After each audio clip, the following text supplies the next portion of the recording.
guys, welcome to my channel again. So we'll start with the second topic, diversity in the living world. The first topic, what is living, has been covered in the previous video. You can go through it. So what is biodiversity? It is made from two words, bios. Bios means life. And what is diversity? Diversity means forms. Okay, so you can write easily. Biodiversity is the different forms of life. Simple. Biodiversity is the different forms of life on earth. ठीक है, forms of life on अर्थ. इसको हम और कैसे लिख सकते हैं, समझ आ रहा है ना? और इसको और कैसे लिख सकते हैं हम? Biodiversity is the degree of variation. ठीक है, वर्ड्स देख रहे हैं, डिग्री ऑफ वेरिएशन. ठीक है, कितना वेरिएशन होता है ऑफ लाइफ ऑन अर्थ. ठीक है, एंड सारे ऑर्गेनिज्म, जितने अलग अलग तरह के ऑर्गेनिज्म है, सब क्या एक स्पीशीज को डिनोट करते हैं. ठीक है, each organism on this earth represents a species. ठीक है, तो हम इसके एग्जांपल्स, बायोडाइवर्सिटी के कुछ एग्जांपल बना के देखते हैं. देखिए, प्लीज़ पार्डन माय ड्राइंग. ठीक है, देखिए ये क्या है, ह्यूमन. ये क्या है, mango. This is butterfly. This is a fish. This is an apple. This is a cat and this is a funny rat. Okay, तो ये क्या है, इतने टाइप्स ऑफ ऑर्गेनिज्म, इतने क्या, अभी तो मिलियंस हैं जो हमने बनाए नहीं है. तो ये क्या है, बायोडाइवर्सिटी है, डिग्री ऑफ वेरिएशन है. Okay, will study taxonomy now. ठीक है, टैक्सोनॉमी बेसिकली है क्या, ये स्टडी है. ठीक है, ब्रांच ऑफ साइंस है. ठीक है, branch of science which deals with the study of principles and procedures of किस चीज़ के प्रिंसिपल्स, क्लासिफिकेशन. इतनी मिलियंस ऑफ बायोडाइवर्सिटी को पढ़ने के लिए हमको उनको एक कैटेगरीज में क्लासिफाई करना पड़ता है. तो उस क्लासिफाई करने के लिए जो प्रिंसिपल्स और प्रोसीजर्स लगते हैं, उसकी स्टडी को टैक्सोनॉमी कहते हैं. चलिए, ये जो प्रिंसिपल्स एंड प्रोसीजर्स हैं, ये कैसे डिसाइड हुए. ठीक है, which are basic to the principles which are basic to the taxonomy. ठीक है, ये प्रिंसिपल्स क्या क्या हैं. ठीक है, आर पहला कैरेक्टराइजेशन, जिसमें हम कैरेक्टर्स को डिस्क्राइब करते हैं, पढ़ते हैं कि इसमें क्या क्या कैरेक्टर्स हैं. ठीक है, उसके दूसरा आइडेंटिफिकेशन, फिर उस कैरेक्टर से किसी को आइडेंटिफाई करते हैं हम. तीसरा नॉमेनक्लेचर, फिर उसको हम नाम देते हैं, नॉमेनक्लेचर. चौथा क्लासिफिकेशन, अब उसको हम डिफरेंट कैटेगरीज में क्लासिफाई कर देते हैं उसकी सिमिलैरिटीज डिसिमिलैरिटीज के बेसिस पे. ठीक है, okay. So will study a story. ठीक है, हम ये प्रिंसिपल्स को हम रटेंगे नहीं, हम ये पढ़ेंगे क्या है बेसिक. ठीक है, चलिए. तो there are many varieties of life on earth. ठीक है, तो there are many varieties of organisms on earth. ठीक है, जिसको हमने बायोडाइवर्सिटी बोला, degree of variation are there. ठीक है, इसमें क्या करते हैं हम, we look for characters, we are looking for distinct characters.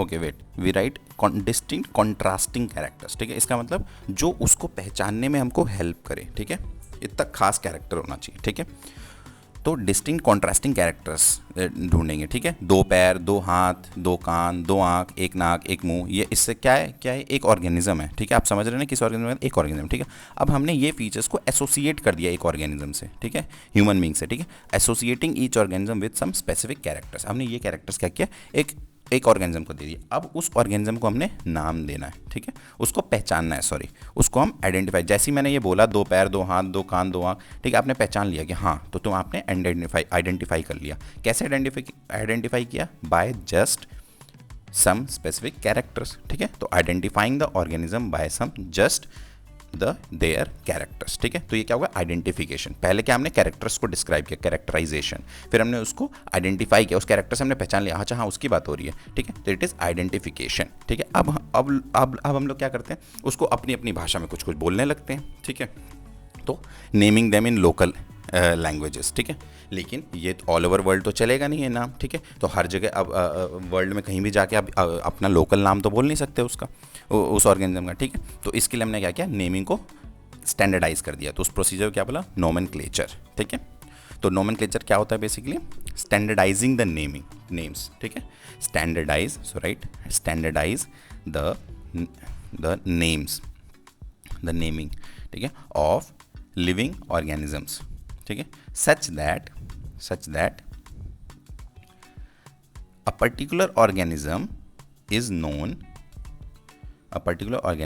is known by the same name. ठीक है, जिससे कि एक ही नाम से ऑल ओवर इंडिया में कहीं भी इस चीज़ का नाम लें तो वो पहचाना जाए कि हाँ इसकी बात हो रही है, ठीक है, known by the same name all over the world, ठीक है।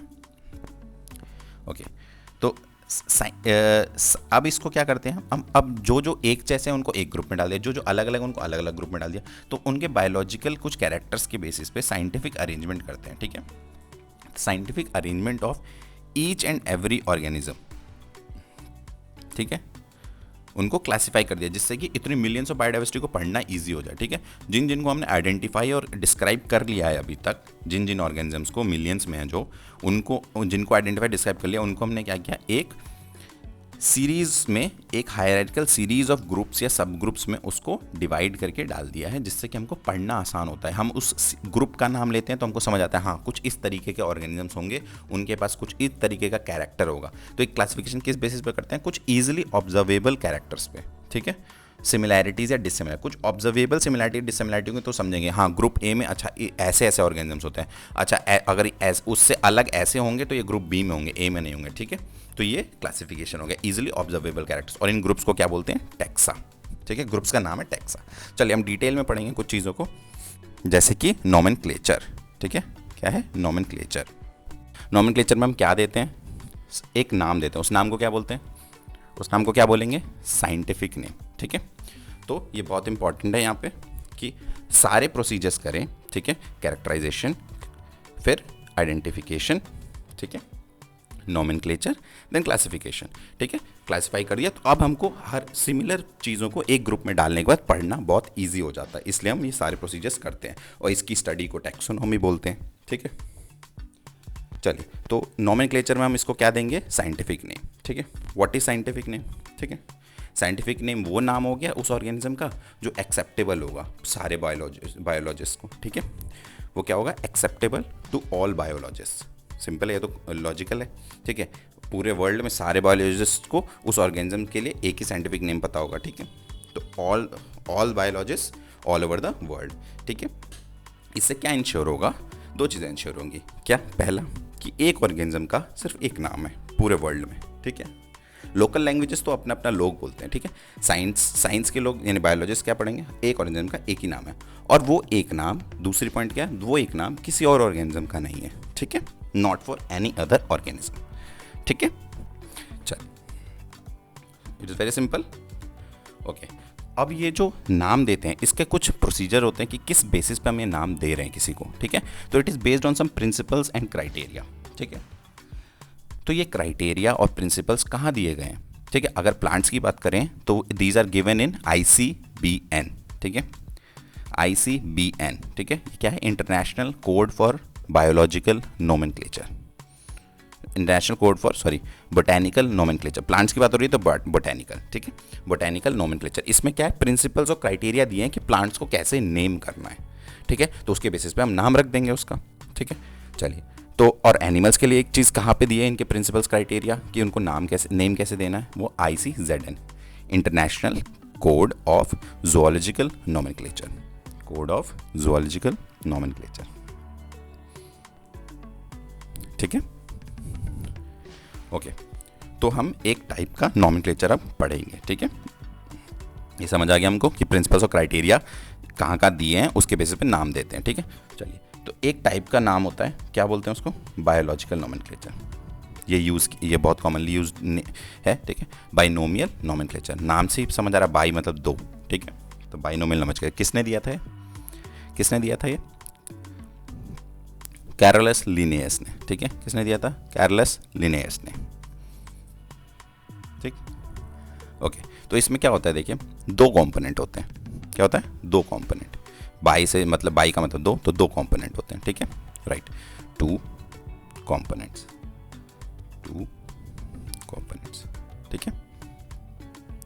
ओके, तो ये दो कंपोनेंट क्या क्या हैं, सबसे पहला जेनेरिक नेम, ये क्या बताता है, उसका जीनस, उस ऑर्गेनिज्म का जीनस बताता है। दूसरा स्पेसिफिक एपिथेट, ये क्या बताता है, उस ऑर्गेनिज्म का स्पीशीज बताता है, स्पेसिफिक एपिथेट, ठीक है। ओके, चलिए एक एग्जांपल लेते हैं, मैंगो को साइंटिफिक नेम क्या होता है, मैंजिफेरा इंडिका, देखिए 2 पार्ट्स हैं तो यानी बाइनोमियल हो गया। और इसको देखिए अंडरलाइन करेंगे हम, ये बताएंगे क्यों अंडरलाइन किया है, ठीक है, अलग अलग अंडरलाइन करना है। तो ये इंडिका क्या बताता है, स्पीशीज़, और ये मैंजीफेरा क्या बताता है, उसकी जीनस, ठीक है। तो मैंजीफेरा जीनस में मैंगो आता है। चलिए तो हम कुछ और एग्जाम्पल्स लेंगे, ठीक है। इससे पहले हम पढ़ेंगे कुछ rules, universal rules of nomenclature, ठीक है। ये बाइनोमियल नोमेनक्लेचर जो दे रहे हैं हम, इसके कुछ रूल्स होते हैं, ठीक है। देखिए अब बुक में तो पूरी पॉइंट्स बाय पॉइंट्स लिखा है, मैं आपको बहुत शॉर्ट में बहुत अच्छे से बता रहा हूँ समझने के लिए। इसमें 2 कंपोनेंट होते हैं, जेनेरिक और स्पेसिफिक। जेनेरिक में जीनस नेम होता है और स्पेसिफिक एपिथेट मतलब स्पीशीज़ का नाम होता है, ठीक है। तो जेनेरिक कौन सा होता है, जो पहला वर्ड होता है, the first word is the generic name, the second word is the specific epithet, ठीक है। जो फर्स्ट वर्ड होता है वो हमेशा कैपिटल लेटर से स्टार्ट करते हैं, इसलिए generic name starts with a capital letter हमेशा, ठीक है।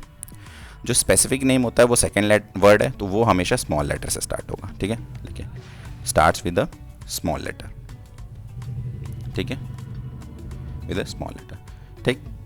अब अगर किसी भी ऑर्गेनिज्म का नाम हम प्रिंट करते हैं, साइंटिफिक नेम इफ प्रिंटेड, तो प्रिंटिंग जब भी होती है तो टाइप हमेशा इटैलिक्स में करते हैं, शुड बी इन इटैलिक्स, ठीक। और if hand written should be, it should be, if hand written it should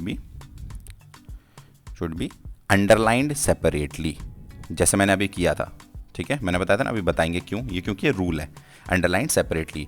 इन दोनों से क्या डिनोट होता है, ये दोनों करते हैं बेसिकली डिनोट करने के लिए कि वो लैटिन ओरिजिन का है, ठीक है, to denote their Latin origin, ठीक है, बस इतना ही डिनोट करना है, ठीक है। तो अगर प्रिंट होगा तो हमेशा इटैलिक्स में। देखिए एग्जांपल देखिए, ये देखिए ये टाइप्ड हैं सारे, ठीक है, तो जितने भी टाइप्ड हैं देखिए सारे इटैलिक्स में टाइप हैं, ठीक है।